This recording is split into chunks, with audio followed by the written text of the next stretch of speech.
সাপ্তাহিক এই কোরআনের দর্শে আসার সুযোগ পেয়েছি, বসতে পেরেছি। কালিমাতুশ শুকর পড়ি আলহামদুলিল্লাহ। কোরআনে কারীমের সূরাতুল বাকারা সবচেয়ে বড় সূরা, যে সূরার মধ্যে আল্লাহ পাক রব্বুল আলামিন সবচেয়ে দামি আয়াতটাকে ভরে দিয়েছেন। সুবহানাল্লাহ। কোরআনের সবচেয়ে দামি আয়াত কোন সূরার মধ্যে? সূরা বাকারার মধ্যে। আমরা এই সূরার ৮৩ নম্বর আয়াতের তেলাওয়াত গত সপ্তাহ হয়েছিল। এই আয়াতের আলোচনা চলমান। ইংরেজি বর্ষ হিসাবে এই বছরের শেষ তাফসীর আজকে, ইংরেজি বছর হিসাবে। আগামী সপ্তাহ আপনারা 31 নাইট উদযাপন সব কইরা পরে গুনাহ মাফের নিয়তে আবার তাফসীরে আসবেন।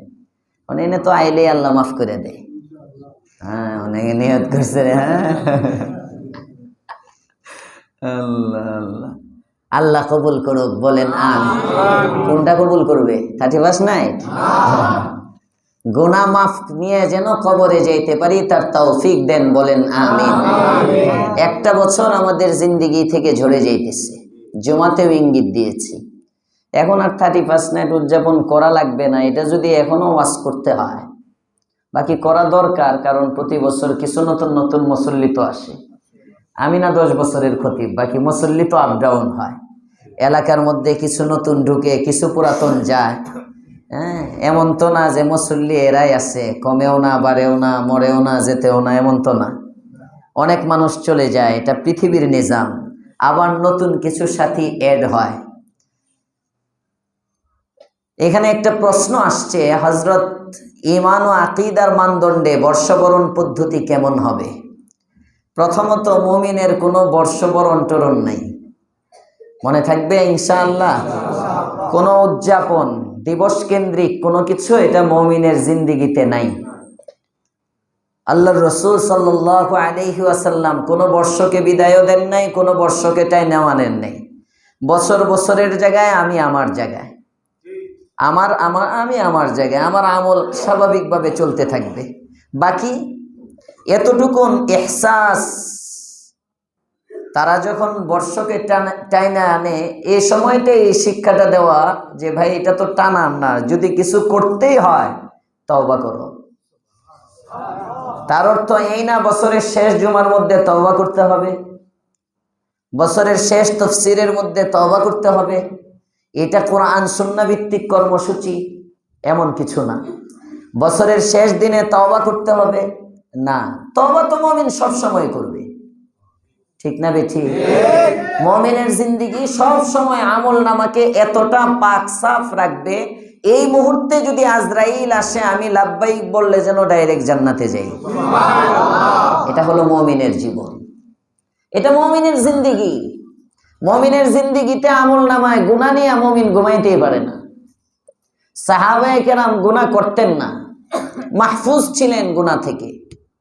তো তারপরে এক দুইটা গুনাহ কোনো সাহাবীর কোনো হিকমতের কারণে যদি হয়ে যেত, অস্থির হয়ে যেতেন নিজেকে পাক করার জন্য, নিজেকে পবিত্র করার জন্য পেরেশান হয়ে যেতেন সাহাবায়ে কেরাম। ওই দিন মিশকাতে এক রিওয়ায়াত পড়াইতেছিলাম, আর চিন্তা করি, হাদিস সাহাবী আর নবী তাদের মধ্যে ইশকটা কেমন ছিল। আল্লাহু আকবার, এটা ভাষায় বোঝাবার মতো না। এই ইশক মুহাব্বত এটা ভাষায় প্রকাশ করার মতো না, ভাষায় বোঝাবার মতো না। বাজারে যাইতেছেন আল্লাহর পয়গম্বর, হঠাৎ করে দেখেন সুন্দর একটা বাড়ি। অনেক সময় রাস্তা দিয়ে হেঁটে গেলে হঠাৎ কখনো যদি নজর উপরের দিকে উঠানো হয়, নতুন বাড়ি দেখলে, কিরে এটা কি, এটা আবার কবে হইলো, অনেক সময় জিজ্ঞেস করে না, এটা তো এখানে ছিল না। আল্লাহর পয়গম্বর যাইতেছেন, যাওয়ার সময় দেখেন একটা বাড়ি, দেখে নবী জিজ্ঞেস করেন, কিরে এটা কি? ইয়া রাসূলুল্লাহ, এটা তো অমুক সাহাবী বাড়ি বানাইছেন, অমুক সাহাবীর ঘর। আল্লাহর রাসূল কিচ্ছু বলেন না, মুখে কিছু বলেন নাই। তবে অন্যান্য সাহাবায়ে কেরাম খেয়াল করলেন, নবীর চেহারায় একটু বিরক্তির ছাপ, অপছন্দের ছাপ। মানে নবী এই জিনিসটা পছন্দ করেন নাই, পয়গম্বর এই জিনিসটাকে পছন্দ করেন নাই। সাহাবী আরেকদিন আসছেন দেখা করতে, নবী একটু বারবার কথা বলেন না, ইসলাহের জন্য। ইসলাহের জন্য, অনেক সময় মুহাব্বতের মানুষের সংশোধনের জন্য এমন করে। এতেই বুঝে যে হুজুর যখন আমার প্রতি একটু তাহলে বোধহয়ের মধ্যে কিছু আছে, বুঝা নেই যদি আকল থাকে। আর আকল না থাকলে অথবা ইচ্ছাকৃত কিছু আছে না, এক হইল না বুঝে, না বুঝা করে, তাকে বুঝানো যায়। আর যে বুঝা বুঝা করে তাকে বুঝাইবেন কেমনি? বুঝের পাগল আছে না কিছু, বিচার মানি তালগাছ আমার, সব হবে, আমি আমার মন মতোই চলবো। সাহাবায়ে কেরাম তো আর এরকম ছিলেন না। নবীর মন খারাপ দেখে পয়গম্বরের কাছে আসছেন, কথা বলেন না। এবার তালাশ করে, কিরে কি হইল? আশপাশে যারা থাকে, নবী একটু রাগ রাগ, আমার সাথে একটু ভারবার, কারণটা কি? তোমাদের কাছে কিছু বলছে? না, আমাদের কাছে তো কিছু বলে নাই। তাহলে এমন কেন? বলে যে একটু ওই দিন যখন বাজারের দিকে যাইতেছিলাম, তখন তোমার বাড়ির সামনে দাঁড়ায়া পয়গম্বর জিজ্ঞেস করছিলেন এই ঘরটা কার, এটা কি? তখন আমরা বলছিলাম এটা তো তার বাড়ি। তখন পয়গম্বরের চেহারায় একটু বিরক্তির ছাপ আসছিল, এতটুকু জানি, আর কিছু জানি না। সাহাবী কয়, ও এটা একটা বিষয় হইল, আগে বলবো না? আল্লাহর পয়গম্বরের সাহাবী, পয়গম্বরে আরবীকে সন্তুষ্ট করার জন্য হাদিসে পাকে আছে, পয়গম্বরের সাহাবী সাথে সাথে ওখানে গেলেন, নিজের এই উঁচা দালানটাকে মুহূর্তের মধ্যে মাটির সাথে মিশিয়ে দিলেন। কি ইশক! আরেকদিন পয়গম্বর ওদিক দিয়া যান, হঠাৎ করে দেখেন ওই জায়গার মধ্যে বাড়ি নাই। জিজ্ঞেস করেন, কিরে এখানে না একটা বাড়ি ছিল, বাড়িটা কোথায়? ইয়া রাসূলুল্লাহ, ইয়া হাবিবাল্লাহ, আপনি মনে হয় বাড়িটাও পছন্দ করেছেন, এখানে এমন একটা দালান কোঠা বানানো আপনার পছন্দ হয় নাই। সাহাবী বুঝতে পেরে আমাদের কাছে জিজ্ঞেস করেছিল, আমরা আপনার অপছন্দের কথা তাকে জানিয়েছিলাম, সাথে সাথে পয়গম্বর আপনাকে সন্তুষ্ট করার জন্য এসে বাড়িটাকে জমিনের সাথে মিশিয়ে দিয়েছে, নিজের বাড়িটাকে নিজেই ভেঙে ফেলেছে। সুবহানাল্লাহ! ইশক! কি পরিমাণ ভালোবাসা আছে! এটা ভালোবাসা এখন সব ফোকাস। দেখেন না, 2 দিন ধরে বাংলাদেশে ভালোবাসা টপকাইতেছে, মোহাব্বতে উতালা উতালা। ঢাকা শহর রাজধানী, যেদিকে যায় খালি মোহাব্বত।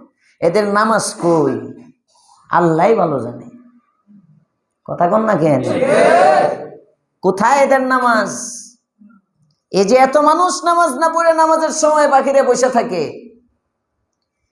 কি হবে তাদের হাসর? আল্লাহ বুঝবার তৌফিক দেন, বলেন আমিন। যে ভালোবাসাটা নেতার জন্য, যে ভালোবাসাটা পদের জন্য, যে ভালোবাসাটা দলের জন্য, এই ভালোবাসাটা যদি আল্লাহ আর আল্লাহর রাসূলের জন্য হইতো, পৃথিবীটা জান্নাত হয়ে যেত। আল্লাহ আমাদেরকে রবকে ভালোবাসার তৌফিক দেন, পয়গম্বরকে ভালোবাসার তৌফিক দেন। বছর শেষ, বছরের শেষে কোনো আমল নাই, সারা বছর মুমিন এক অবস্থায় চলবে। মনে থাকবে? মনে থাকবে ইনশাআল্লাহ। তবে কেউ যদি কিছু করতেই চায়, করবে হিসাব। হাসিবু ক্বাবলা আন তুহাসাবু ওয়াজিনু ক্বাবলা আন তুজানু।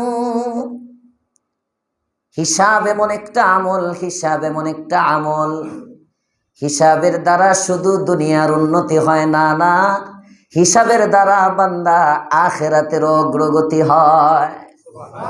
সুবহানাল্লাহ! আসতে হইছে জোরে। আপনারা তো এনেই ওয়াজ করবেন, আর তো নাই, আমার তো আরেক জায়গায় যেতে হইব। আপনারা একটু জোরে কইলে আমি আসতে কইলেও সমস্যা। আল্লাহ কবুল করুক, বলেন আমিন। হযরত জুনায়েদ বাগদাদী নাম শুনছেন? জুনায়েদ বাগদাদী রহমতুল্লাহি আলাইহি বহুত বড় আবেদ ছিলেন। জুনায়েদ বাগদাদী অনেক বড় বুজুর্গ ছিলেন, ওলিয়ে কামিল ছিলেন।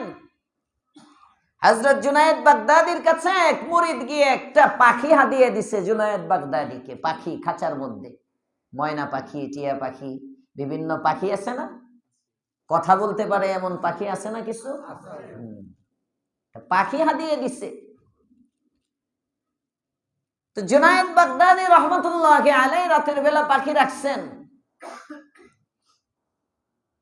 তাহাজ্জুদের সময় জুনায়েদ বাগদাদী হঠাৎ করে ওনার রুমের মধ্যে শুনেন কে যেন ওনাকে সালাম দেয়। তালাশ করে কে সালাম দেয়, কে সালাম দেয়, কেউ নাই কেউ নাই। একটু পরে দেখেন ওই পাখিটা ওনারে সালাম দিতেছে।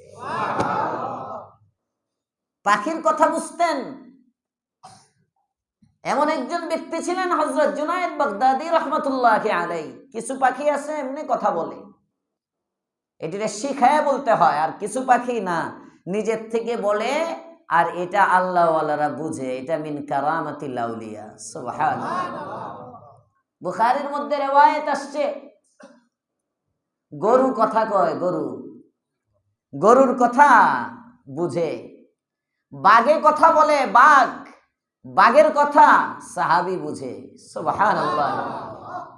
হাদিসের মধ্যে আসছে, বুখারীতে 14 নম্বর পারা 15 নম্বর পারায় riwayat আছে। আল্লাহু আকবার। আমরা তো এখন মানুষের কথাও বুঝি না। কথা বলেন না কেন?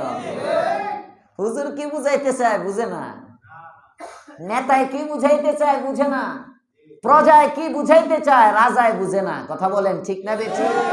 সবাই সবারটা নিয়ে ব্যস্ত। আমরা মানুষের কথাও বুঝি না, ইশারা ইঙ্গিতও বুঝি না, কিনায়াও বুঝি না, ইশারাও বুঝি না। আমি আমারটা নিয়ে ব্যস্ত, আমার স্বার্থ ঠিক রাখতে হবে। আল্লাহ হেদায়েত দান করুক, বলেন আমিন। জুনায়েদ বাগদাদী রহমতুল্লাহ আলাইহি শুরুতে এত বড় বুজুর্গ ছিলেন না, জুনায়েদ বাগদাদী। শুরুতে ছিলেন পাহলওয়ান, কুস্তিগীর।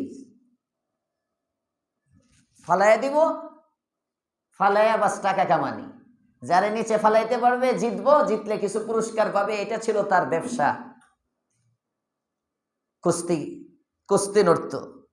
হঠাৎ করে একদিন জুনায়েদ বাগদাদী রহমতুল্লাহ আলাইহি বীর পাহলওয়ান হিসেবে খ্যাত ছিলেন, কেউ তার সাথে কুলাইতে পারে না।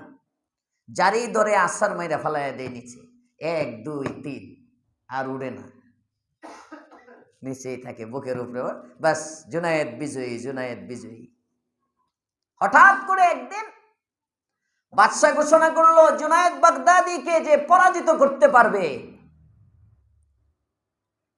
তাকে আমি রাজকীয় সংবর্ধনা দিব। এটারে কি কয়? আরে বঙ্গবীর, বুঝেন নাই? বাংলাদেশের কিছু বীর আছে না, বঙ্গবীর, রাষ্ট্রীয়ভাবে ঘোষণা করে, এমন মনে করেন সরকারি রাজকীয় বীর উপাধি দিবে, বীর উত্তম, এই ধরনের কোন খেতাব। তোমার চেয়ে বীর বাহাদুর শক্তিশালী আর কেউ নাই, এটা ঘোষণা হবে। প্রতিযোগিতা শুরু হয়ে গেছে। জুনায়েদ বাগদাদী এক একটারে ধরে আর আসার মারে, উড়াল শেষ, এক ধরাতেই শেষ। একদিন, 2 দিন, 3 দিন প্রতিযোগিতা চলমান। হঠাৎ করে এক ব্যক্তি আসতেছে জুনায়েদ বাগদাদীর সাথে যুদ্ধ করার জন্য, মানে কুস্তি লড়ার জন্য। যুদ্ধ তো না, কুস্তি, শক্তি পরীক্ষা করার জন্য। যাকে দেখে সব মানুষ আফসোস করতেছে, হায় এই মরার উপরে খাড়া, এটা কেন আসতেছে বুড়া, এত আসতে দেরি, জুনায়েদের চাপ খেয়ে মরতে দেরি হবে না। একদম দেখা যায় দুর্বল, বয়স্ক, বয়স বেশি, দুর্বল, হাড্ডির উপর দাঁড়ানো, অবস্থা খারাপ। তো লোকটা আস্তে আস্তে যায়। জুনায়েদ বাগদাদীর প্রতিপক্ষ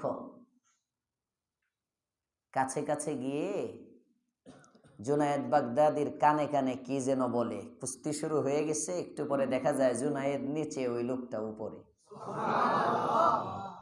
এক ইসমে আজম পরে ফু দিছে। আল্লাহু আকবার। আল্লাহর ওলি হাকিম আখতার সাহেব রাহমাতুল্লাহি আলাইহি লেখেন, বাদশার পক্ষ থেকে এলান হয়, আবারও সুযোগ দেওয়া হলো জুনায়েদ। দ্বিতীয়বার আবার সুযোগ পাওয়ার পরেও জুনায়েদ বাগদাদি নিচে, ওই বৃদ্ধ ব্যক্তি উপরে। বাদশাহ বলে লাস্ট চান্স, তৃতীয়বার আবারও সুযোগ দেওয়া হলো। এবার বিজয়ী ঘোষণা করা হবে, দেখি কোন ব্যক্তিটা জুনায়েদ বিজয়ী নাকি জুনায়েদের প্রতিপক্ষ বিজয়ী। কে বিজয়ী হয়? শেষবারের মতো সুযোগ। হযরত জুনায়েদ বাগদাদি রাহমাতুল্লাহি আলাইহি তৃতীয়বারও নিচে, ওই বৃদ্ধ ব্যক্তি উপরে। হযরত জুনায়েদকে পরাজিত ঘোষণা করা হলো। জুনায়েদ বাগদাদি রাহমাতুল্লাহি আলাইহি ওই বৃদ্ধ ব্যক্তিকে রাজকীয় বীর ঘোষণা করা হলো। বীর পাহলওয়ানের উপাধি নিয়ে, পুরস্কার গুলো নিয়ে চলে গেল। বাদশাহ এবার জুনায়েদকে জিজ্ঞেস করে, ও জুনায়েদ, বুঝলাম একবার সুযোগ দিলাম, দুইবার সুযোগ দিলাম, তিনবার সুযোগ দেওয়ার পরেও তুমি পরাজিত হলে। এই বৃদ্ধ ব্যক্তিটা বিজয়ী হলো, পুরস্কার তাকে দিয়ে দেওয়া হলো। আমাকে বলো, এর মধ্যে কি গোমর আছে? এর মধ্যে কি আছে? কি রহস্য? বিষয়টা কি? এই ব্যক্তির সাথে তোমার তো কোনো মিল নাই। এই ব্যক্তিকে ধরলেই তো পরাজিত হয়ে যাওয়ার কথা, কিন্তু কেন ব্যক্তিটা বিজয়ী হলো আর তুমি পরাজিত বা কিভাবে হলে? তিনবার তোমাকে সে ফেলে দিল, তার মানে কি? কয় বাদশাহ, আমি জুনায়েদ এই ব্যক্তির কাছে পরাজিত হই নাই, আমি দুজাহানের সরদারের কাছে পরাজিত হয়েছি। নবীর কাছে পরাজয় হয়েছি। বাদশাহ বলে, বুঝলাম না, পয়গম্বরের কাছে কিভাবে পরাজিত হয়েছ, তার মানে কি? এবার জুনায়েদ বাগদাদি বলেন, যখন এই ব্যক্তিটা আমার সাথে কুস্তি ধরতে আসলো, আমার সামনে দাঁড়িয়ে আমার কানের কাছে তার মুখটাকে এনে বলল, জুনায়েদ, এত শক্তিশালী মানুষগুলো তোমার সাথে পারে নাই। আমি জানি তুমি ধরলে আমিও পারবো না, আমি তোমার সাথে শক্তিতে পারবো না রে জুনায়েদ।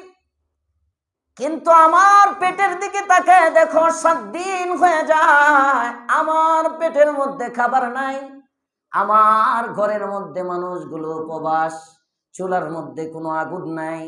তবে কোনো মানুষের কাছে আমি ভিক্ষা করতে পারি না, কোনো মানুষের কাছে আমি চাইতে পারি না রে জুনায়েদ। তার কারণ হলো আমি নবী বংশের মানুষ, নবী বংশের মানুষ কখনো ভিক্ষা করতে পারে না। জুনায়েদ, আমার তোমার কাছে একটা আবদার, আল্লাহর পয়গম্বরের ইজ্জত রক্ষা করে নবী বংশের দিকে তাকায়া তুমি যদি একটু নিচে পড়ে যাও, আমাকে যদি তুমি একটু আজকে বিজয়ের ব্যবস্থা করে দাও, আমার ঘরের মধ্যে বৈধভাবে একটু খাবারের ব্যবস্থা হয়ে যাবে। বাদশার পক্ষ থেকে যে টাকাগুলো দিবে, এই টাকাগুলো দিয়ে সাময়িকভাবে আমি চলতে পারবো। বাদশাহ গো যখন পয়গম্বরে আরবীর বংশের দোহাই দিল, আমি আর নিজেকে কন্ট্রোল করতে পারলাম না। আমি চিন্তা করলাম আমি সাময়িকভাবে পরাজিত হয়ে যাব, কোনো সমস্যা নাই। নবী বংশের কিছু মানুষের যদি খাবারের ইন্তেজাম হয়ে যায়, হতে পারে কাল কিয়ামতের মাঠে এটা আমার নাজাতের জরিয়া হয়ে যাবে, এটা আমার নাজাতের উসিলা হবে।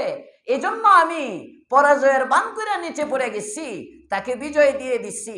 এদিক দিয়ে জুনায়েদ বাগদাদি পরাজিত হয়ে ঘরের মধ্যে যায়, এশার নামাজের পরে ঘুমায় যায় জুনায়েদ। গভীর রাতে স্বপ্ন দেখে পয়গম্বরে আরবী সাল্লাল্লাহু আলাইহি ওয়াসাল্লাম হাজির হয়ে গেছেন।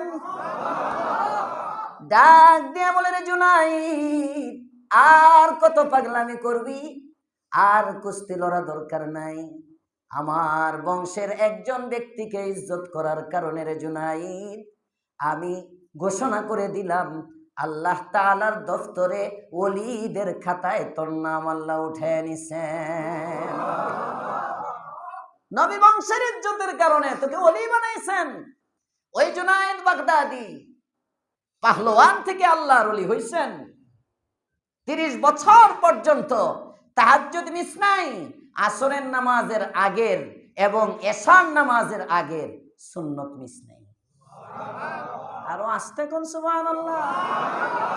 আমরা তো ফরজ মিস 40 দিন পাওয়া যায় না যে ফরজ মিস নাই, কম কাজা হয়ে যায় আবার পরে।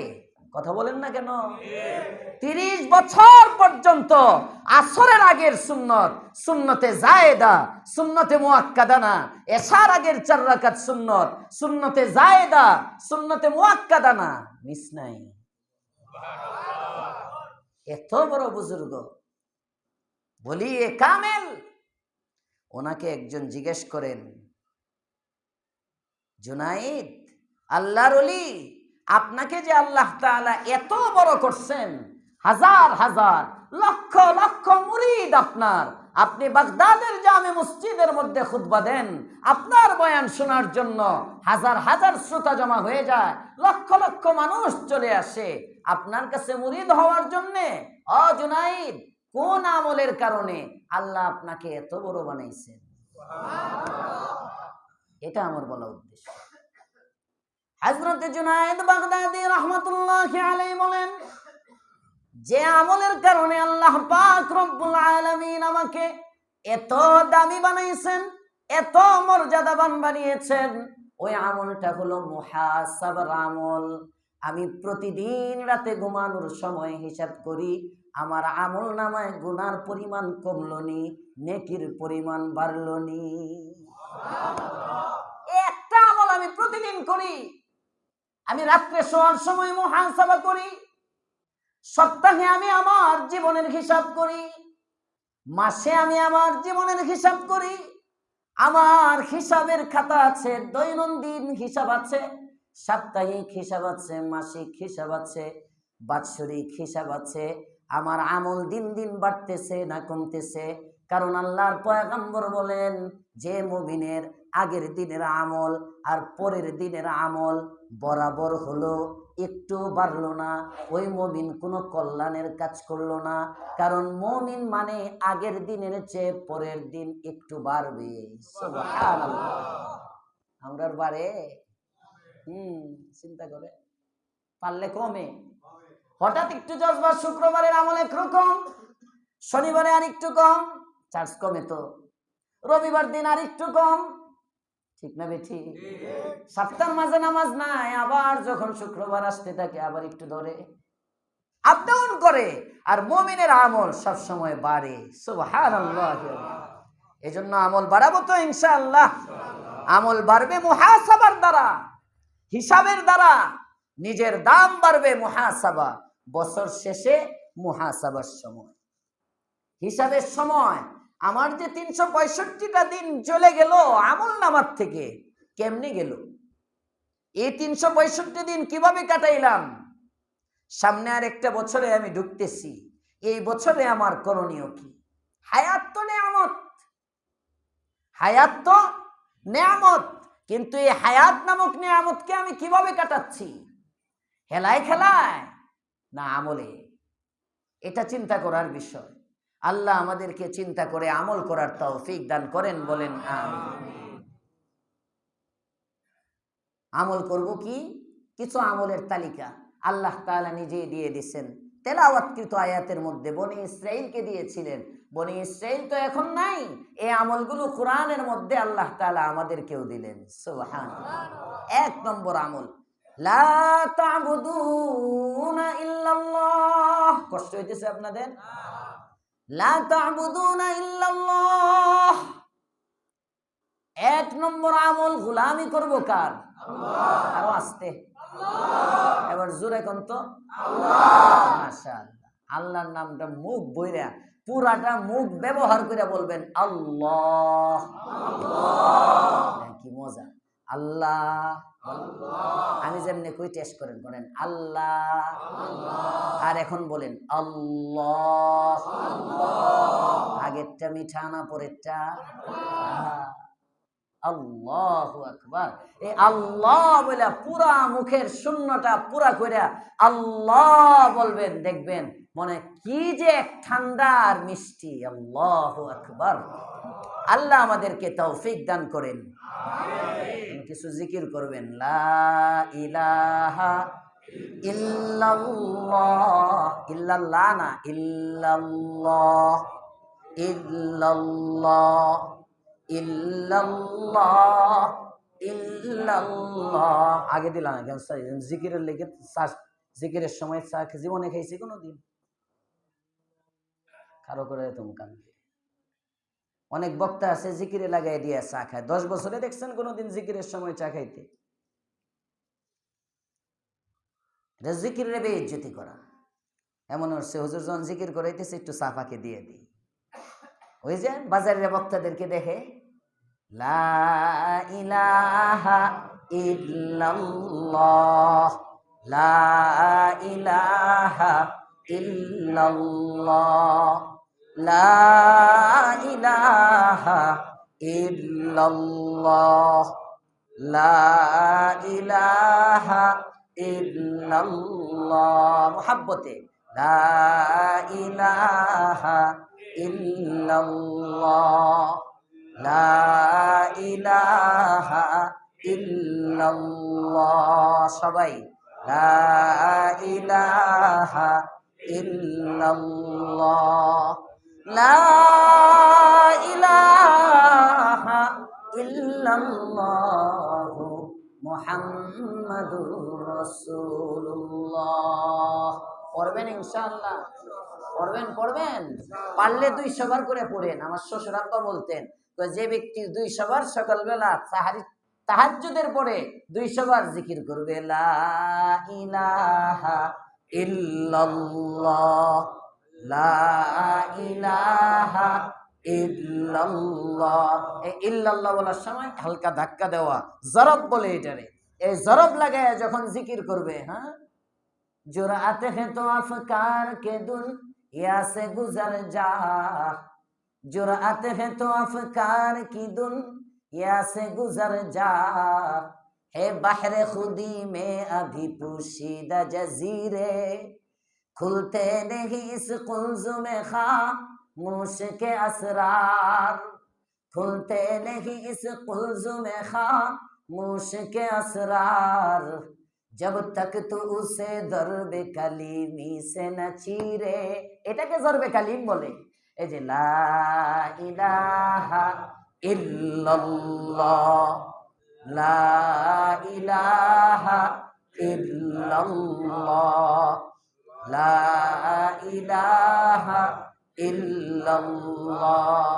এই ইল্লাল্লাহ বলে যে ধাক্কাটা দেন, ডক্টর ইকবাল বলেন এটা হলো জরবে কালিম। এই কালিমায়ে তয়্যিবার জরব যখন কলবের মধ্যে পড়তে থাকবে, তখন তোমার দিলের ময়লাগুলো সরবে, কলবের ভিতরে এমন এক খনি নজরে আসবে, দেখবা সমুদ্র আর সমুদ্র। সুবহানাল্লাহ। মারিফতের সাগর। হে বাহরে খুদি মে আভি পুশিদা জাজিরে।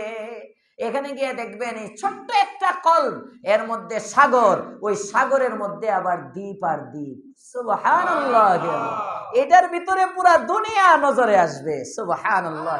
শুধু দুনিয়া না, 7 আসমান 7 জমিন সব দেখতে পারবেন আপনি কলবের মধ্যে। সুবহানাল্লাহ। এজন্য জিকির লাগে, কিন্তু জিকির নাই। আর জিকির করলে ঈমান তাজা হয়, জিকির করলে ঈমান মজবুত হয়। মনে থাকবে ইনশাআল্লাহ।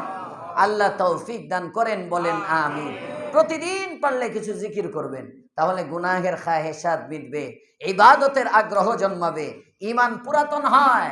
সাহাবায়ে কেরামকে আল্লাহর পয়গম্বর বলেন, জাদ্দিদু ঈমানাকুম, তোমাদের ঈমানকে নতুন করো।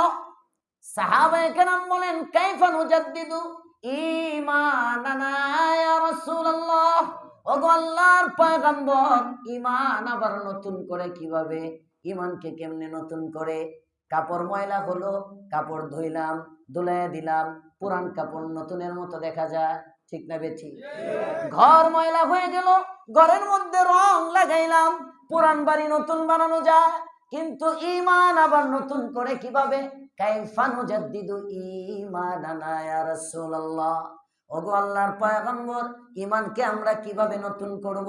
আল্লাহর পয়গম্বর বলেন, আকসিরু বিযিকরি লা ইলাহা ইল্লাল্লাহ, লা ইলাহা ইল্লাল্লাহ, লা ইলাহা ইল্লাল্লাহু মুহাম্মাদুর রাসূলুল্লাহ। আল্লাহর পয়গম্বর বলেন, এভাবে জিকির বেশি বেশি করো বান্দা, জিকির বেশি করার দ্বারা তোমার ঈমানটা নতুন হয়ে যাবে। আল্লাহ তৌফিক দান করেন, বলেন আমিন। ইবাদত করব কার?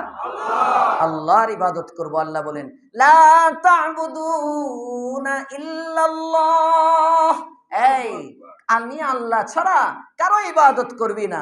2 নম্বর, ওয়া বিল ওয়ালিদাইনি ইহসানা, বাবা মার সাথে ভালো ব্যবহার করবা। তারপরে ওয়াজিল কুরবা, আত্মীয় স্বজন। জিল কুরবা তোমার আত্মীয় স্বজন, তোমার ভাই, তোমার বোন, তোমার ভাগিনা, ভাগিনী, ভাতিজা, ভাতিজি। জিল কুরবা আত্মীয় স্বজন যারা আছে তাদের হক আছে। শ্বশুর শাশুড়ির হক নাই? বাবা মার হক সবসময় আলোচনা করতে করতে অনেক সময় মনে হয় শ্বশুর শাশুড়ি মানুষই না। এটাও ভুল, এটাও ভুল। যার যাকে যার যার মর্যাদা দিবেন। বাবা মাকে বাবা মার জায়গায় রাখবেন, শ্বশুর শাশুড়িকে শ্বশুর শাশুড়ির জায়গায় রাখবেন। মনে থাকবে ইনশাআল্লাহ? আল্লাহ কবুল করুক, বলেন আমিন। ওয়াল ইয়াতামা, এরপরে 4 নম্বর কাজ। 1 নম্বর হলো আল্লাহর ইবাদত, 2 নম্বর বাবা মার সাথে ভালো ব্যবহার, 3 নম্বর জিল কুরবা আত্মীয় স্বজনের সাথে ভালো ব্যবহার, 4 নম্বর ইতিমদের সাথে ভালো ব্যবহার করা। ইতিম দেখে দূরে ঠেলে দিয়েন না, ইতিম দেখে ঘৃণা করেন না। আল্লাহর পয়গম্বর বলেন, আনা ওয়া কাফিলুল ইয়াতীম, এই যে এই 2টা হাত, এই হাতের 2টা আঙ্গুল, মধ্যমা এবং শাহাদাত আঙ্গুলটা যত কাছে, আনা ওয়া কাফিলুল ইয়াতীম, আমি এবং ইতিমের অভিভাবক, আমরা 2 জন জান্নাতে তত কাছে। পারলে একটা ইতিমের জিম্মাদারি নেবেন, পারলে একটা ইতিমের জিম্মাদারি নেবেন। নিজের আত্মীয় স্বজনের মধ্যে দেখবেন অনেক বাচ্চা আছে, হ্যাঁ, ইতিম কাকে বলে? নাবালেগ অবস্থায়, নাবালেগ অবস্থায় যার আব্বা মারা গেছে, নাবালেগ অবস্থায় যার আব্বা মারা যায়, এটা হলো ইতিম, শরঈ ইতিম। বালেগ হওয়ার পরে আর কোনো ইতিম নাই। আমাদের শেখ হাসিনা তো সারা জিন্দেগি ইতিম ছিল, হ্যাঁ, সাবেক নেত্রী, হ্যাঁ, কান্ত খালি আব্বা নাই, ইতিম, পিতা মাতা হারা, সবাইকে একসাথে মারছে না। প্রাপ্তবয়স্ক হওয়ার পরে আর কোনো ইতিম হয় না। শরীয়তের দৃষ্টিতে হলো নাবালেগ, ইতিম, অপ্রাপ্ত বয়স্ক। মনে থাকবে? মনে থাকবে? হ্যাঁ, এরকম একটা নাবালেগ আর নিজের আত্মীয় স্বজনের মধ্যে তালাশ করবেন, কিংবা বিভিন্ন জায়গার মধ্যে খুঁজবেন, খুঁজা এটা নিজে জিম্মাদারি নিবেন, নিজে তার মুখে খাবার তুলে দিবেন, পারলে তাকে ভালো খাওয়াবেন, পারলে তাকে একটা পোশাক, নিজে যেমন দামি পোশাক পরেন এমন একটা পোশাক বানিয়ে দিবেন, নিজের সাথে করে নিয়ে যাইবেন, তার পছন্দ মতো 1 জোড়া জুতা কিনে দিবেন। পারবেন ইনশাআল্লাহ? পারবেন? ইতিমকে পালবেন, ইতিমরে পালবেন। আনা ওয়া কাফিলুল ইয়াতীম, আল্লাহ তাআলা বলেন এটাও একটা আমল। এটা শুধু মাদ্রাসার ইতিম হইতে হবে জরুরি না, আপনার আত্মীয় স্বজনের মধ্যে হতে পারে, আপনার এলাকার মধ্যে হতে পারে। আমি তো সব সময় বলি, দানের খাত শুধু মসজিদ আর মাদ্রাসায় না, দানের খাত আম আম দানের খাত। বরং আল্লাহর রাসূল তো বলেন, তুমি তোমার পরিবারে কোনো গরিব থাকলে এর আগে দাও। 2 জায়গায় সওয়াব ডাবল। কয় জায়গায় সওয়াব ডাবল? সবাই সবাই বলেন, কয় জায়গায়? কয় জায়গায়? এক হলো আত্মীয় স্বজনকে দিলে দানের সওয়াবও পাইবেন, আত্মীয়তার বন্ধন রক্ষা করার সওয়াবও পাইবেন। সুবহানাল্লাহ। আরেকটা 2 নম্বর হলো মাদ্রাসায় দিলে দ্বিগুণ সওয়াব, দ্বিগুণ দানের সওয়াবও পাইবেন, ইলমের প্রচার প্রসারের সওয়াবও পাবেন। এই 2টা খাতে ইনশাআল্লাহ দান করবেন তো ইনশাআল্লাহ। আল্লাহ তৌফিক দান করেন, বলেন আমিন। তাহলে 1 নম্বর আমল আল্লাহর ইবাদত, বলেন 1 নম্বর আমল। 2 নম্বর বাবা মার খেদমত, 2 নম্বর বাবা মার খেদমত। 3 নম্বর আত্মীয় স্বজনের সাথে ভালো ব্যবহার। 4 নম্বর ইতিমের সাথে ভালো ব্যবহার। 5 নম্বর ওয়াল মাসাকিন, কিছু আছে এতিম না, মিসকিন। আমাকে অনেকে জিজ্ঞেস করে, হুজুর আপনার মাদ্রাসায় এতিমখানা? আমি কই না, আমার দিয়ে এতিমখানা না। এতিম আছে কিন্তু এতিমখানা না। দেখবেন এখন বিভিন্ন মাদ্রাসা, হ্যাঁ, সমানে সব মাদ্রাসার শেষে লাগায় দেয় দারুল আইতাম, আরবিতে লাগায় দারুল আইতাম, এটার বাংলা হইলো এতিমখানা। কারণ এতিমখানা হইলে কালেকশন জমে, মানুষে এতিমখানা হইলে কালেকশন জমে, মানুষে দুর্বল এতিমদের প্রতি, এতিমরে দিতে চায় না, শুধু এতিমকেই দিতে হবে এরকম না। আপনি দেখবেন উপযুক্ত অনেকের বাবা আছে, তাই কেউ না থাকার মতো, আছে না নাই? এটা এতিমের চেয়েও বড় দুর্বল।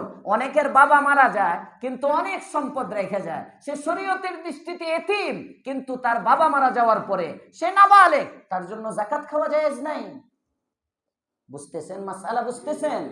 যতক্ষণ পর্যন্ত বাচ্চা নাবালেগ থাকে, এই বাচ্চা বাবার তাবে থাকে, বাবার অনুগামী থাকে। বাবা যদি বড় লোক হয়, সন্তান বড় লোক। বাবা যদি গরিব হয়, সন্তান গরিব। বাবা যদি ধনী হয়, সন্তান ধনী।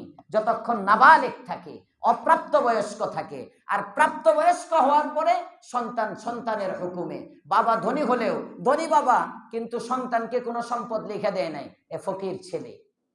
কথা বুঝতেছেন? এটা শরীয়তের মাসআলা। এখন আপনি যে সমানে খালি এতিম তালাশ করেন দান করার জন্য, এতিম হইলেই যে দান করা যাবে, বিষয়টা তো এমন না।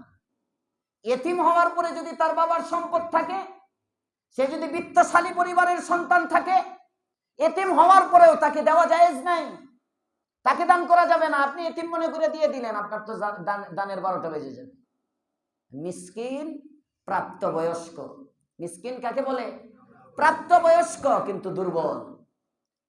প্রাপ্তবয়স্ক দুর্বল, তার সামর্থ্য নাই, যার কাছে যাকাত পরিমাণ সদকায়ে ফিতর ওয়াজিব হয় এ পরিমাণ সম্পদ নাই, মিসকিন। সদকায়ে ফিতর দেয় এ পরিমাণ সম্পদ নাই। শরীয়ত বলে মিসকিন এবং এমন নিঃস্ব দুর্বল, এদের পাশে দাঁড়াও, এদের সাথে ভালো ব্যবহার করো, পারলে এদেরকে খাওয়াও। সুবহানাল্লাহ বলবেন? এটাও একটা আমল। তাহলে 1 নম্বর আমল ভুলে গেছে। 1 নম্বর আমল, 2 নম্বর আমল, 3 নম্বর, 4 নম্বর, 5 নম্বর মিসকিন। মিসকিনকে খাওয়ানো, মিসকিনের পাশে দাঁড়ানো, মিসকিনের সহযোগিতা করা, মিসকিনের সাথে ভালো ব্যবহার করা। 6 নম্বর ওয়াকুলু লিন-নাসি হুসনা। সুবহানাল্লাহ বলেন। আল্লাহর পয়গম্বর বলেন, মানুষের সাথে যখন কথা বলবে তখন মিষ্টি মিষ্টি কথা বলো। সুবহানাল্লাহ। ওয়াকুলু লিন-নাসি হুসনা, মানুষের সাথে সুন্দর কথা বলো, এটাও একটা ইবাদত। সুবহানাল্লাহ। আস্তে কয় সুবহানাল্লাহ। সুবহানাল্লাহ। এমন কিছু আছে, কথা শুনলে মনে হচ্ছে দর্দি, কথার মধ্যে কোনো রসকস নাই।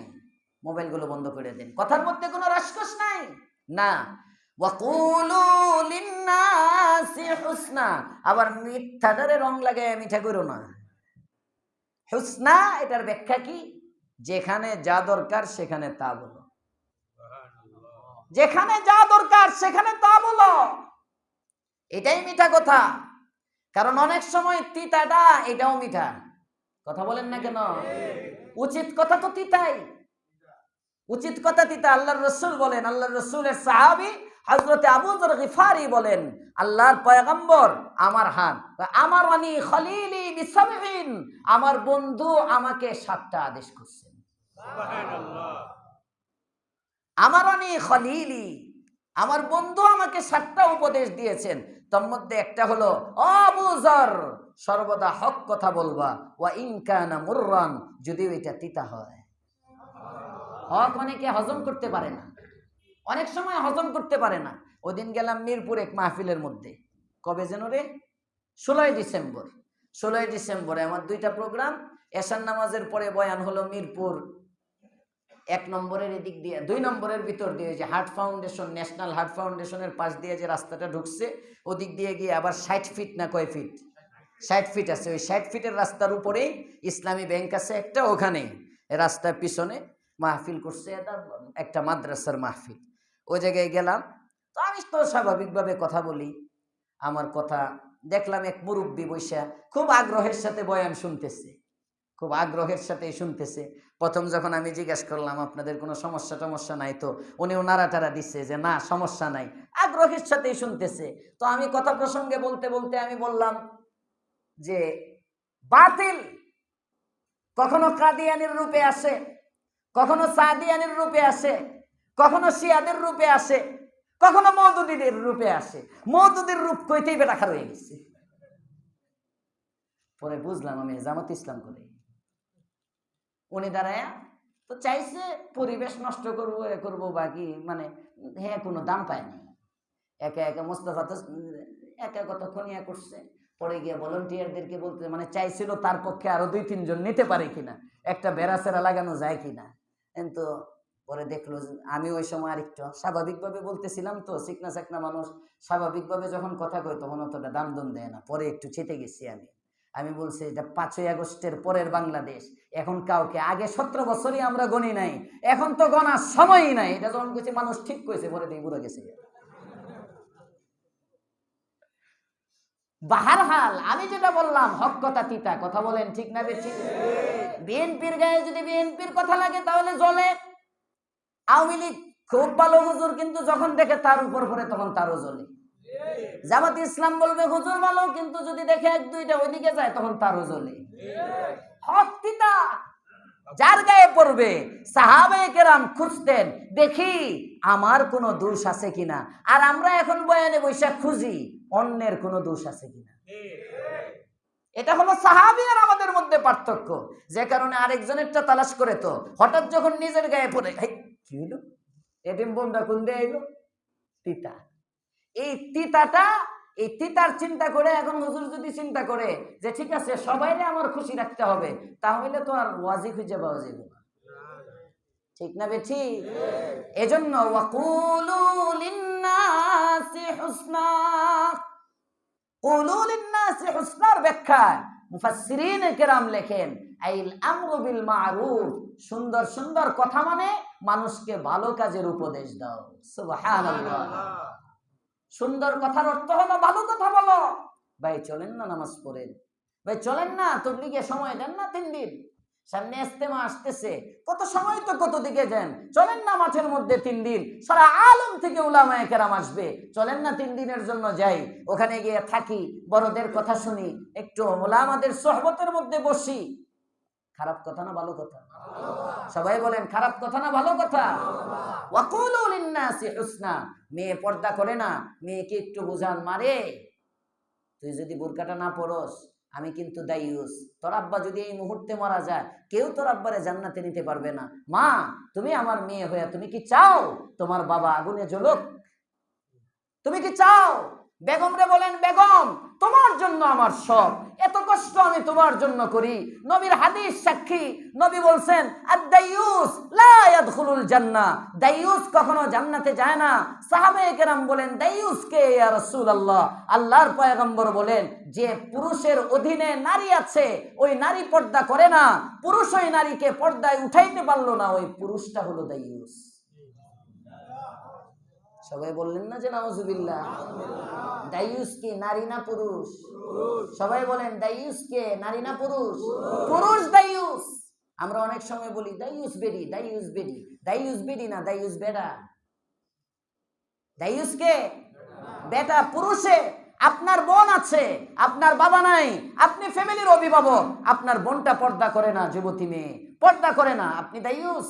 আপনার স্ত্রী পর্দা করে না, আপনি স্বামী আছেন, আপনি দায়ুস। মনে থাকবে? মনে থাকবে? আল্লাহ বুঝার তৌফিক দাও, বলেন আমিন। এজন্য যে মহিলারা বুঝা যাবে কোন মহিলা স্বামী ভক্ত আর কোন মহিলা টাকা ভক্ত, কোন মহিলা স্বামীর বাড়িতে আসছে খালি স্বামীরে খেয়াল লেগে, আর কে স্বামীর আপন হিসাবে আসছে। এটার প্রমাণ হইল যে নারী পর্দা করবে, স্বামী না বললেও পর্দা করবে। স্বামীরে বলবে স্বামী আমি জানের চেয়ে তোমাকে বেশি ভালোবাসি, দুনিয়ায় তুমি নারাজ হইতে পারো, কবরে আমি তোমাকে জাহান্নামের আগুনে জ্বালাবো না, আমি আজকে থেকে বোরকা নিয়ে নিলাম। এটা স্বামী ভক্ত নারী। যে মেয়েটা বলবে বাবা, অনেক সময় এমন হয় মেয়ে বোরকা পড়তে চায়, বাবা পছন্দ করে না, আছে না নাই? আছে, এমন ফ্যামিলিও আছে। স্ত্রী নামাজি, স্ত্রী বোরকা পড়তে চায়, স্বামী পছন্দ করে না। স্বামী, তোমার পছন্দের গোল্লামারি, তোমার পছন্দ দেখার টাইম আমার নাই, আমার রবের পছন্দ। রব যেভাবে বলছেন, মনে রাখবেন, লা তাআতা লিমাখলুকিন ফি মাসিয়াতিল খালিক।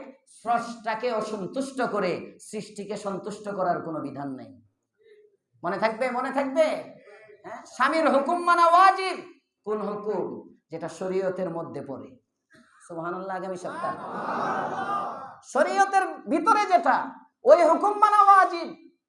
এখন স্বামী আপনারে বলতেছে, স্ত্রী চলো, তোমার আমার আদেশ মানা ওয়াজিব, চলো পার্কে যাবো ঘোরার জন্য। আর স্ত্রী বলে যে না, যাওয়া যাবে না, পর্দা লঙ্ঘন হবে। তখন আপনি বললেন, শোনো নাই, নবী যদি কাউরে আল্লাহর পরে সেজদার অনুমতি দিত, এই সেজদাটা আমারই দিত, আর তুমি আমার হুকুম লঙ্ঘন করতেছো, এই হুকুম মানা ওয়াজিব। শরীয়তের খেলাফ কোনো আদেশ বাবা দিলেও মানা যাবে না, মা বললেও মানা যাবে না, স্বামী বললেও মানা যাবে না। মনে থাকবে ইনশাআল্লাহ। ওই মেয়েটা, ওই মহিলা আপন, ওই মেয়েটা বাবার প্রকৃত দরদি মেয়ে। যে মেয়েটা বোরকাটা নিয়ে নেয়, বাবা আজকের থেকে বোরকাটা লাগাইলাম শুধুমাত্র আপনাকে জান্নাতি বানানোর জন্য, শুধুমাত্র আমার বাবার কবরের মধ্যে যেন আগুন না জ্বলে, আমার বাবার কলিজায় যেন আগুন না জ্বলে। আল্লাহ এক দুইজন মা বোনকে তৈরি করে দেন, বলেন আমিন। মা বোনরা যারা আছেন মহিলা পয়েন্টে, আপনারা তো বোরকা পরেই আসেন সাধারণত তাফসীরে আসলে, আপনারা দাওয়াত পৌঁছান। আপনার প্রতিবেশী, আপনার বোন, আপনার আত্মীয় স্বজন, একে অপরকে দাওয়াত দেন, বোরকার সংখ্যা বাড়ান, পুরুষরাও দাওয়াত পৌঁছান। পারবো তো ইনশাআল্লাহ? আল্লাহ কবুল করুক, বলেন আমিন।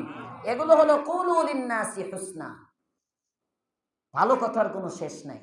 যত আমর বিল মারুফ আছে সব ভালো কথা। আর আপনি যখন কাউকে একটা ভালো কথা বলবেন, আল্লাহ তাআলা বলেন, আল্লাহর পয়গম্বর বলেন, তুমি এক একটা সুন্দর কথা বলবা, এক একটা সদকা করার সব আল্লাহ আমল নামায় দিয়ে দিবে। তাহলে এক নম্বর আমল, কষ্ট হচ্ছে আপনাদের বেশি, বিরক্তি লাগতেছে। 2 নম্বর আমল, 3 নম্বর আত্মীয় স্বজন, 4 নম্বর, 5 নম্বর, 6 নম্বর সুন্দর কথা বলা। কুলু লিন্নাসি হুসনা। এই 31 নাইট গান বাজানো যাইব না। খারাপ কথা না ভালো কথা? বছরের শেষ, এই মুহূর্তে যদি মারা যাও তোমার সব শেষ। একটু বুঝাইলেন, খারাপ কথা না ভালো কথা? সবাই বলেন, খারাপ কথা না ভালো কথা? কুলু লিন্নাসি হুসনা। মানুষকে ভালো কথা বলো, মানুষকে ভালো কথা বলো। কয় নম্বর গেল? 6 নম্বর। 7 নম্বর আল্লাহ তাআলা বলেন, ওয়া আকিমুস সালাহ। সবাই কয় না সুবহানাল্লাহ? আল্লাহর পয়গম্বর, আপনি আমার নবী, দো জাহানের সরদার, রাহমাতুল লিল আলামিন সাল্লাল্লাহু আলাইহি ওয়াসাল্লাম বলেন, ওই ব্যক্তি ইকামতে সালাত করলো, ওই ব্যক্তির নামাজটা নামাজ হলো যে নামাজটা আমি নবীর তরিকা মতো হলো। সুবহানাল্লাহ। নবীর তরিকা ছাড়া কোনো নামাজ নাই। মনে থাকবে, মনে থাকবে। নবীর তরিকা ছাড়া কোনো নামাজ নাই। এই যে রজব মাস শুরু হয়েছে না, রজব মাস জানেন, আপনারা জানেন? দোয়াটা পড়ছেন? আমি তো আমার ইমোতে যারা আছে সবাইকে পাঠিয়েছি, দেখছেন কিনা আপনারা জানি না। যারা আমার ইমোতে আমার সাথে আছে, হ্যাঁ, তাদের সবার ইমোর মধ্যে আমি রজবের প্রথম তারিখে, 1 তারিখে এই দোয়াটা পাঠিয়েছি। আল্লাহুম্মা বারিক লানা ফি রজব ওয়া শাবান ওয়া বাল্লিগনা রমাজান। রাসূলের সাহাবী হযরতে আনাস বলেন, ইজা দাখালা রজব, যখনই রজব মাস শুরু হতো, কানা রাসূলুল্লাহ সাল্লাল্লাহু আলাইহি ওয়াসাল্লাম ইয়াকুল, রাসূল সাথে সাথে বলতেন, আল্লাহুম্মা বারিক লানা ফি রজব ওয়া শাবান ওয়া বাল্লিগনা রমাজান। ইয়া আল্লাহ, রজব এবং শাবানে বরকত দাও, রমজান পর্যন্ত আমাকে পৌঁছে দাও। আমরাও বলি, বলেন আল্লাহুম্মা বারিক লানা ফি রজব ওয়া শাবান ওয়া বাল্লিগনা রমাজান। হে আল্লাহ, রজব এবং শাবানে আমাদেরকে বরকত দেন। ওয়াবাল্লিগনা, এবং আমাদেরকে পৌঁছে দেন রমাজান, রমজানে। ওয়াবাল্লিগনা ফি রমাজান, এবং আমাদেরকে রমজান মাস পর্যন্ত হায়াত দেন। আল্লাহ কবুল করেন, সবাই বলেন আমিন। যদি কবুল হয়, একটা রমজান পাইলে লাকি। একটা রমজান যদি বাড়ে। ইবনে মাজার মধ্যে রিওয়ায়াত আসছে, তালহা ইবনে উবাইদুল্লাহর রিওয়ায়াত, আল্লাহর পয়গম্বরের সাহাবী। আমি তো ব্রেক করতে চাইতেছি, ব্রেক হইতেছে নাকি? হ্যাঁ, আচ্ছা, এটা বলে শেষ করি। হযরত তালহা ইবনে উবাইদুল্লাহ আল আনসারী বলেন, আমি স্বপ্ন দেখি দুইজন ব্যক্তি, একজন ব্যক্তি শহীদ, আরেকজন ব্যক্তি স্বাভাবিকভাবে মৃত। দুইজন ব্যক্তিকে আমি স্বপ্ন দেখলাম। দেখি আল্লাহর পয়গম্বরের সাহাবী দুইজন দাঁড়ায় আছেন, আমি তালহা ইবনে উবাইদুল্লাহ দাঁড়ায় আছি। হঠাৎ করে ফেরেশতা আসলো, এসে বলতেছে, আমি জান্নাতের ফেরেশতা, তোমাদেরকে জান্নাতে নিতে আসছি। যে ব্যক্তিটা শহীদ হয়েছে, এই ব্যক্তি 1 বছর আগে মারা গেছে, আর যে ব্যক্তিটা স্বাভাবিক মারা গেছেন, উনি 1 বছর পরে মারা গেছেন।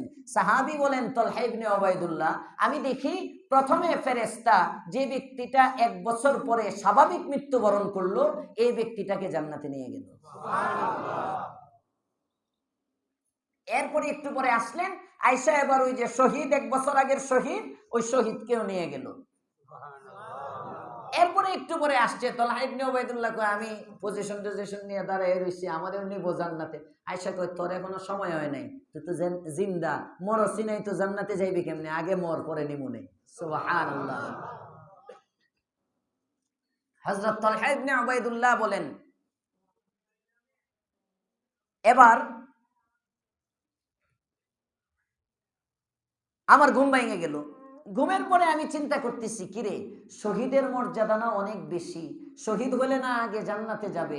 আমি হিসাব মিলাইতে পারতেছি না, যে ব্যক্তিটা শহীদ হলো তার চেয়ে শহীদ ছাড়া ব্যক্তিটা কিভাবে আগে জান্নাতে গেল, আমি বুঝতেছি না। 1-2 জনের সাথে স্বপ্ন বলতে বলতে এটা পয়গম্বরের কানে চলে গেল, আল্লাহর পয়গম্বরের কানে। নবীজি যখন শুনলেন, সাহাবীদেরকে বললেন, এই বুঝো নাই, তোমার যে সাহাবী শহীদ হয়েছে আর পরে যে সাহাবী মারা গেছেন 1 বছর পরে, তার আমল নামায় কি 1 বছরের নামাজ বেশি নাই? ও আমার সাহাবীরা, তার আমল নামায় কি 1 বছরের যাকাত বেশি নাই? সুবহানাল্লাহ। সে কি একটা রমজান বেশি পায় নাই? কয় না সুবহানাল্লাহ। এই 1 বছরের নামাজ, 1 বছরের যাকাত, 1 বছরের রোজা বেশি হওয়ার কারণে আল্লাহ পাক রব্বুল আলামিন তাকে শহীদের চেয়েও দামি বানিয়ে দিয়েছে। বাঁচলে, কয় না, বাঁচলে লাভ, বাঁচলে লাভ, বাঁচলে লাভ। আল্লাহর কাছে হায়াত চাইবেন, নবীও চাইতেন। এই যে দোয়ার মধ্যে, আল্লাহুম্মা বারিক লানা ফি রজব ওয়া শাবান ওয়া বাল্লিগনা রমাজান, ইয়া আল্লাহ, রজব এবং শাবানের মধ্যে বরকত চাই, আর রমজান পর্যন্ত হায়াত চাই। কেন? রমজান পর্যন্ত হায়াত দিয়ে কি করবেন? হ্যাঁ হ্যাঁ, তারাবির সময় তাড়াতাড়ি পড়বেন। রমজান পর্যন্ত হায়াত চাই, তারাবির সময় তাড়াতাড়ি পড়ার জন্য, নাকি? আল্লাহ তৌফিক দান করেন, বলেন আমিন। রজবের প্রথম জুমা যারা আছেন, আমরা নিয়ত করি ইনশাআল্লাহ এই রমজানে হদরে তারতিলের সাথে পুরা 1 খতম কোরআন আমরা শুনবো ইনশাআল্লাহ। পাক্কা ইনশাআল্লাহ। হ্যাঁ, এটা ইকামতে সালাহ সারা দেশ চলতেছে। রমজানের মধ্যে কে যে পড়াটা বাইর করলো আল্লাহ জানে। আপনারা ঘড়ির দিকে তাকান, তাকান তাকান, ঘড়ি দেখেন, 8:52। আমি শুরু করলে সূরা ফাতিহা শুরু করব, দেখেন আপনারা। আলহামদুলিল্লাহি রাব্বিল আলামিন আর রহমানির রহিম মালিকি ইয়াউমিদ্দিন ইয়াকা না'বুদু ওয়া ইয়াকা নাস্তাঈন ইহদিনাস সিরাতাল মুস্তাকিম সিরাতাল লাযীনা আন'আমতা আলাইহিম গায়রিল মাগদুবি আলাইহিম ওয়ালাদ-দাল্লিন। এই যে 25-এ ছিল, 48-এ শেষ হয়েছে। 25 থেকে 48 কয় সেকেন্ড হয়? একুরেট মাপ তো 23 সেকেন্ড। 25 থেকে 48 23 সেকেন্ড। এখন পড়ি আলহামদুলিল্লাহি রাব্বিল আলামিন আর রহমানির রহিম মালিকি ইয়াউমিদ্দিন ইয়াকা না'বুদু ওয়া ইয়াকা নাস্তাঈন ইহদিনাস সিরাতাল মুস্তাকিম সিরাতাল লাযীনা আন'আমতা আলাইহিম গায়রিল মাগদুবি আলাইহিম ওয়ালাদ-দাল্লিন।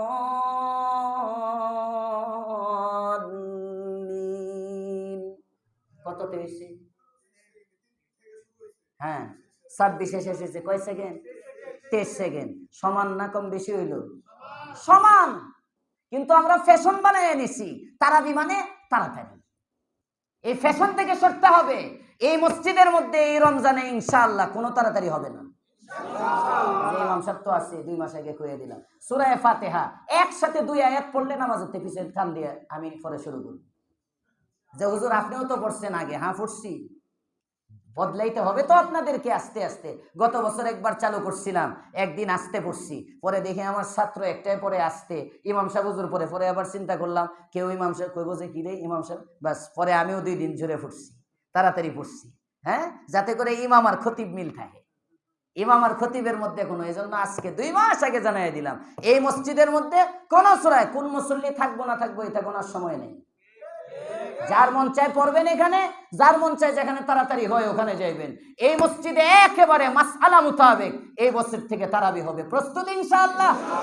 আল্লাহ কবুল করুক, বলেন আমিন। আপনাদেরকে আমি প্র্যাকটিক্যালি দেখাই দিলাম সময়টা, দেখবেন বরঞ্চ আরো কমতে পারে, আরো কমতে পারে। কারণ ওই সুরটা দিলে একটু অনেক সময় স্যার এলিফের জায়গায় আটা লিপটান্ত, এটা একটা সৌন্দর্য। সুর শুনতে এসেছেন না দিলের জন্য আসছেন? রূহ দরকার, রূহ দরকার। জাকির দিয়ে কি করবেন? বাতেন দরকার। কথা বলেন ঠিক না বেঠি?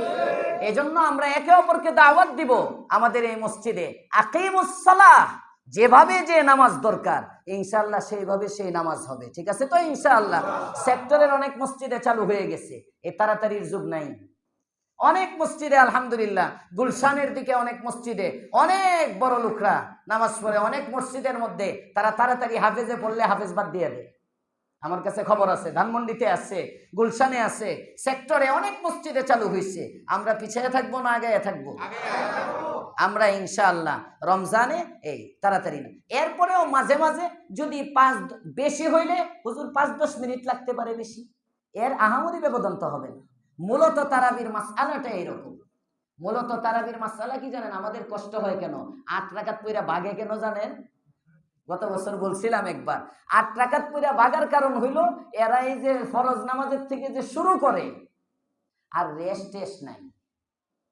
ফরজ নামাজ পড়া সালাম ফিরাইলো, 2 রাকাত সুন্নত, সুন্নতের পরে হুজুর দিল এই 4 রাকাত, সালাম ফিরানোর পরে সুবহানাজিল মুলকি ওয়াল মালাকুতি ওয়াল ইজ্জতি ওয়াল হাইবাতি ওয়াল কুদরতি ওয়াল কিবরিয়া ওয়াল জাবারুতি সুবহানাল মালিকিল হাইয়্যিল্লাযী লা ইয়ানামু ওয়া লা ইয়ামুতু সুবহুন কুদ্দুসুর রাব্বুনা রাব্বুল মালাইকাতুর রূহ। পুনরহম একদম এই কোরআন লাগবে, রূহ কইতে থাকে আর খাওয়াইতে থাকে। হ্যাঁ, আমার বাসার পাশে এক বুড়ায় তারাবি পড়ায়, সূরা তারাবি। এখন আর এই ইমামটা নাই, আল্লাহ ওর হায়াতে বরকত দেখ, বলে না আমি। এই বুড়ার পিছনে একদিন তারাবি পড়তে গিয়ে দেখি যে এত দ্রুত সুবহুন কুদ্দুসুর রাব্বুনা রাব্বুল মালাইক একদমে মাঝে দিয়ে দমসান আর দাঁড়ায় গেছে, দাঁড়ায় আবার আল্লাহু আকবার। এই যে লাগাতার পড়তে পড়তে কেউ 4 রাকাতের পরে বাগে, কেউ 8 রাকাতের পরে বাগে, কেউ 12 রাকাতের পরে বাগে, কেউ 16 রাকাতের পরে বাগে, আর 20 রাকাতের পরে তো ইমাম সুদ্ধা বাগে। এখন তো আর কেউ থাকা দরকার নাই না। এই জন্য তারাবির নিয়ম কি? 4 রাকাত পড়েন, 4 রাকাত পরে একটু রেস্ট দেন। কি পরিমাণ সময়?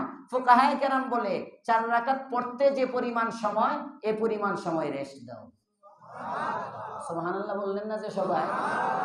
এরপরে আবার দাঁড়াও, এ সময় খেজুর খাও, পানি পান করো, একটু জিরাও। 4 রাকাত পড়তে যদি 5 মিনিট 10 মিনিট সময় লাগে, 10 মিনিট বসেন, বসার পরে আবার দাঁড়ান নতুন উদ্যমে, আবার পড়েন 4 রাকাত, এরপরে আবার 10 মিনিট জিরান, এভাবে জিরান আবার দাঁড়ান, এভাবে যদি পড়েন সারা রাত নামাজ পড়লেও কষ্ট লাগবে? আরে রমজান তো আল্লাহ দিছেনি সারা রাত ইবাদত করার জন্য।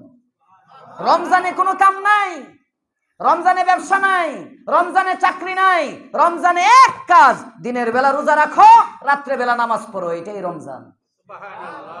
সাহাবায়ে কেরাম রমজানে শুরুর রাত্রে তারাবি পড়তেন, শেষ রাত্রে আবার তাহাজ্জুদ পড়তেন। হাদিসের মধ্যে আসছে আল্লাহর পয়গম্বর রমজানে রাত্রে বেলা 43 রাকাত নামাজ পড়তেন। আমরা কয় রাকাত পড়ি? আবার নবীর সাথে জান্নাতে যাইতে চাই, এই জন্য আজকে নিয়ত করে ফেলি ইনশাআল্লাহ রমজান যদি পাই কামা হাক্কুহু, যেভাবে আল্লাহ পছন্দ করেন এইভাবে 20 রাকাত তারাবি পড়ব ইনশাআল্লাহ। আল্লাহ কবুল করেন, বলেন আমিন। তাহলে 7 নম্বর আমল নামাজ, ইকামতে সলাহ। ইকামতে সলাহ কাকে বলে? নামাজটা যখন সুন্নত, নফল, ওয়াজিব, ফরজ সব মাসলা মতো যখন নামাজ হয়, এই নামাজটা তখন ইকামতে সলাত হয়। বাকি আমল ইনশাআল্লাহ আগামী সপ্তাহ। সম্প্রতি ময়মনসিংহে মুসলিম এক শাতিমে রাসূল সাল্লাল্লাহু আলাইহি ওয়াসাল্লাম অবমাননাকারীকে যেভাবে গণপিটুনি দিয়ে মরদেহ পুরানো হয়েছে, এটা কি ইসলাম সমর্থন করে? না। এক দৃষ্টিকোণ থেকে তো মেরে ফেলছে, এটা আবেগের জায়গা, আরেক দৃষ্টিকোণ কিন্তু এইভাবে আইন নিজের হাতে তুলে নেওয়া, এতে করে বৃহত্তর স্বার্থে অনেক সময় এগুলো ইসলামের জন্য আরো ক্ষতিকর হয়ে দাঁড়ায়। এই জন্য আমরা বলি রাষ্ট্র ফাঁসি দিবে। কে ফাঁসি দিবে? রাষ্ট্র। এ যে অপরাধ করছে বাচ্চা থাকার যোগ্য না। রাসূলের কোন অবমাননাকারী পৃথিবীতে থাকার যোগ্যতা রাখে না, এত মরারই উপযুক্ত, একে মারতেই হবে। মারবে কি? রাষ্ট্র, আপনি না।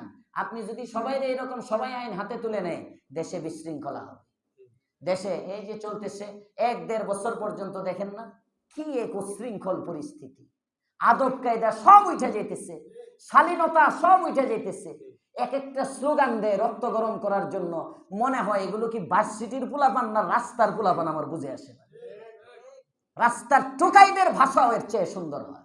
আমি টোকাইদেরকে ছোট করতেছি না, বললাম আর কি, যাদের কোনো শিক্ষা দীক্ষা নাই এদের মুখের ভাষাও এর চেয়ে সুন্দর হয়। কিছু কিছু স্লোগানের ভাষা এত নোংরা। আল্লাহ হেদায়েত দান করুক। মনে হয় বিপক্ষে গেছে আপনাদের। বিপক্ষে গেলে কিছু না, শালীনতা। আমার আন্দোলন হবে ভদ্র, সবকিছুর একটা মাত্রা আছে। কি সব হালত, কি শুরু হয়েছে দেশের মধ্যে, এগুলো কেউ মনে হয় করাইতেছে, কেউ কারো পক্ষ থেকে। যুবকরা বুঝতেছে না আমাদের যৌবন, এটা কিন্তু তারুণ্য, তো যৌবনের একটা গর্মি আছে। এই হুজুগ আর জজবাটে কারা কোন দিক দিয়ে যে কাদেরকে ব্যবহার করতেছে অনেক সময় আমরা বুঝি না। আল্লাহ আমাদেরকে যেন ব্যবহার না করায়, বলেন আমিন। দোয়া করেন। কোথায় কি হচ্ছে, কারা কাদেরকে ব্যবহার করতেছে, কে কোন জায়গায় যাইতেছে, কিছুই বোঝা যাইতেছে না। আল্লাহ যেন দেশটাকে ভালো করে দেয়। আর কয়েকজন তো আছে বাহিরে সাংবাদিক, মাশাআল্লাহ, উস্কানি দেওয়ার জন্য, গরম করার জন্য।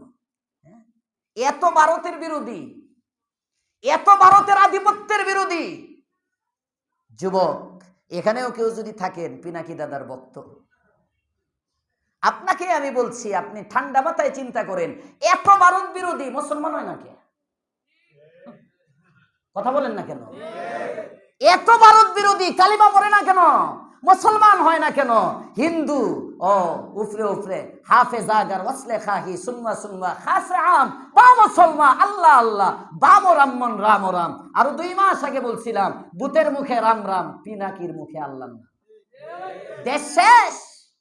বলবে কি? আল্লাহ যারা বলার তৌফিক দাও, যারা বুঝার তৌফিক দাও, বলেন আমিন। আমরা তবলিগের দোয়ার জামাতে আছি, আমরা কেউ চিনেও না, বলাও দরকার নাই। আপনারা যারা আছেন হুজুগে টুজুগে মাইতেন না, হুজুগে না। এত ভারত বিরোধী, এত ভারতীয় আগ্রাসনের বিরোধী, আসলে মানে একটা গ্যাঞ্জাম লাগাইতে চায়। এটা ভারতীয় একটা চাল, এটা ভারতীয় একটা চাল। আমাদের দেশের থেকে যদি কোনো একটা উস্কানি ভালো করে না যায়, তো এরা আন্দোলন করতে পারবে না, তাহলে তো এরা আক্রমণ করতে পারবে না আমাদের দেশ দখল করার জন্য। কারণ একটা স্বাধীন সার্বভৌমত্ব রাষ্ট্র, আমি ক্ষুদ্র আকলে যা বুঝি, এটার উপরে হঠাৎ করে যেটা আন্তর্জাতিকভাবে স্বীকৃত একটা রাষ্ট্র, ইচ্ছা করলেই তার স্বাধীনতা কেড়ে নেওয়া যায় না, ইচ্ছা করলেই তার স্বাধীনতায় হস্তক্ষেপ করা যায় না। এখন ভারত এত বড় রাষ্ট্র, এ যদি আগের আগে এসে বিশ্ব চাপে পড়তে পারে, যে কারণে সে চিন্তা করতে, সে চাইতেছে বাংলাদেশ থেকে লাগুক। আর আপনারা তো এক জজবায় আছেন, গজবায় হিন্দ হবে, হিন্দুস্তানরে ধরলেই একেবারে পরাজিত হয়ে যাবেন। 5 আগস্টের পরে তো সংসদে কালিমার পতাকা উড়ানোর কথা ছিল, কয়টা উড়াইছেন? কয়টা উড়াইছেন? বলা অনেক সহজ, দিল্লি বহুত দূর। আল্লাহ বুঝার তৌফিক দাও, বলেন আমিন। দেশপ্রেম, দেশদরদি হয়ে হকের উপর অটল অবিচল থাকবার তৌফিক দাও, আমিন। ওয়া আখিরু দাওয়ানা আলহামদুলিল্লাহি রাব্বিল আলামিন।